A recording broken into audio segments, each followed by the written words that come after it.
My mother and father were married in 1947, just 2 years after the end of World War II. And after about 70 years of marriage, my mother was diagnosed with Parkinson's disease. And so in his early 90s, my father became my mother's primary caregiver, and he wouldn't have it any other way. When they exchanged their wedding vows so many years ago, they spoke out the traditional vows that have very typically characterized wedding ceremonies, in that they promised to love and to cherish until we are parted by death. And they managed over all those years to remain faithful to each other, to do life together, to raise their two sons. But in these latter years, that promise was being acted out in a different way, a very tangible way. My dad didn't hesitate when my mother needed care. He didn't try to get out of it, negotiate out of it, talk his way out of it. And I don't ever remember him even complaining or lamenting about it. He just did it because that's how he enacts his promise. A little while later, when my dad took ill, he did recover in his 90s, but he was unable to care for my mom. My brother and I and our families stepped in immediately. Now, neither my brother nor I remember at any point in time when we were children promising our parents that someday in the future, when they were old, that we would see to their care and make sure that they felt safe and loved. But we all did it as though such a promise had been articulated, as though we had made the promise. In a way, the promise was always embedded in our understanding of family. Christine Pohl offers language for the dynamics of promise keeping. She says, when we make a promise, we voluntarily obligate ourselves to perform some future course of action, often for another person's benefit. In doing this, we reach into an uncertain and unpredictable future with the intention of binding ourselves to someone or something. It is our intention in the present that then shapes or affects the future. Well, let me pose a question as we think about this. Binding ourselves to someone or something. Is promise essential or is it incidental in human relationships? Now, in the example that I just offered, the example about my family, promise was essential because it was right at the heart of the relationships. Without my promise, my parents would simply have been co-tenants under the same roof, and their children and grandchildren merely genetic evidence of their existence. However, is promise sometimes considered to be incidental or marginal in human relationships? For example, consider the subject that youth pastors and parents fear discussing with their children: premarital sex. Now, while there are frequent biblical citations, there are moral considerations and health concerns, there is a question that I think would create a better starting point for the conversation. And that is our sexuality, as expressed in sexual activity, essential or incidental to what it means to be human? In other words, is sexual activity nothing more than, so to speak, the scratching of a natural and normal itch? Or is sexuality an expression of the essential humanness that we all share? And is promise somehow embedded in our sexuality? In the movie Vanilla Sky with Tom Cruise and Cameron Diaz and Penelope Cruz, a rich young playboy has an ongoing sexual relationship with a young woman who he just considers to be a friend with benefits, as they say. But the woman is deeply in love with him. And in a very tragic scene, she expresses her love and she asks him, "When did you stop caring about the promises you made?" And he's clearly perplexed by the question. He says, "What are you talking about? What promises?" And she goes on to describe in very graphic detail, I must warn you ahead of time, their recent sexual history. And she explains, when you sleep with someone, your body makes a promise, even if you don't. Is she right? Is promise implied in sexual relationships?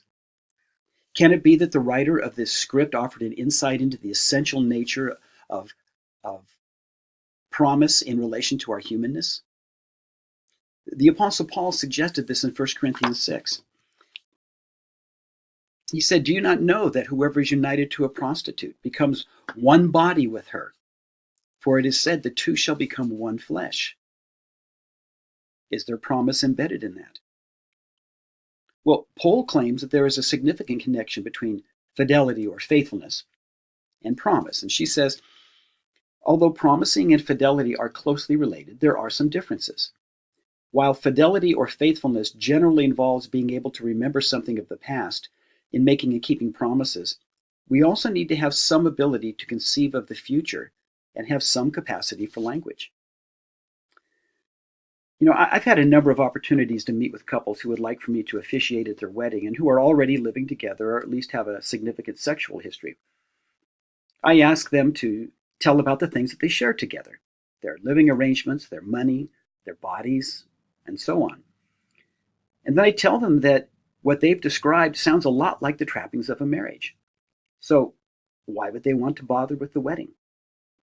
And, as if on cue, they always say that they want the commitment to be there. So I lead them along like sheep to the slaughter, and I ask them how they think a marriage license and a 20-minute ceremony will magically result in a commitment that was not there just minutes ago. I explain that the only difference that a marriage license will make will be to complicate their lives legally if they ever part company. Now, at this point, they give me a really funny look as though I'm just trying to fire myself from my job. Well, I've told these couples that the risk they're facing is that they are currently living in what I describe as a conditional relationship. There's no future promise assumed in the relationship, and either party can walk out the door, no harm, no foul, or so they think. The risk is that even after the legalization of their relationship, the conditional mindset doesn't leave them. It's likely that they'll always be looking over their shoulders, either looking for new opportunities or wondering when their spouse will walk out. And so my proposal to them is that we explore what covenant is all about and start reframing their relationship as one that is grounded in promise rather than in condition. Well, it may be true then that promise is indeed embedded in familial relationships as well as in sexual relationships. Recognized or not, enacted or not, the promise is still there. How about promise in the shared life of the Christian community? Is promise essential or incidental there? Is promise embedded in the essence of the community, or is it merely incidental? Well, clearly I would argue that promise is indeed embedded in the essential life of the community. In a consumer-driven culture like we have here in the United States, it can be challenging to understand the idea of covenant when it comes to our relationship and community. We tend to be more prone to treat our Christian communities as conditional so that we always keep our options open. Years ago, I had the opportunity to visit with Dallas Willard. You may be familiar with his name and his work. I asked him if, in Western culture, if formal church membership was no longer relevant. And he looked at me and he said, if we fail to give people a way to belong, then we leave them to the ravages of consumerism. Well, perhaps we need not be shy about calling people into covenant relationships of promise within our Christian communities. So, a question then for us to consider, should promise be assumed in Christian community because it is essential and not incidental? The ancient Roman Catholic order of Benedict, known as the Benedictines, embraced promise as an essential characteristic of their communities. Promise was assumed in the vow of stability, the commitment to stay with the same community of monks for life.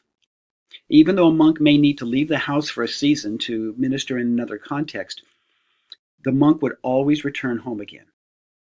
For the Benedictines, stability is the expression of a life of faithfulness, being present and attentive to those who share a common life and space. Benedict criticized what he called gyrovagues, monks who never completed their vows and moved from monastery to monastery. He said, "They are always on the move, they never settle down, and are slaves to their own wills and gross appetites." Promise allows us to stay with our worship communities even in difficult times. It frees us from the false measure of a fellowship as one that merely meets my needs. While the essential nature of promise doesn't mean that we can never leave, it does require us to ground our decisions in the significance and reciprocity of promise. So is this even possible? Can we live within communities of faith where promise is essential to who we are and what we're about? Do we find it not easy to leave a Christian community because we have bound ourselves to the lives of others in this journey of faith? Is that even a possibility in our various contexts? Well, let's take a look at what we have, the praxis of the shared life that we experience right now in our Christian communities. And so I'm going to ask you in your triads to take up a little project. You'll see the link following this video. To come up in your triads with 3 areas in the life of the Christian community where you see promise lacking, where it needs to be and you don't see it now, and 3 things that show where promise keeping is being practiced, or perhaps where it should be practiced. And then explain why you chose these things.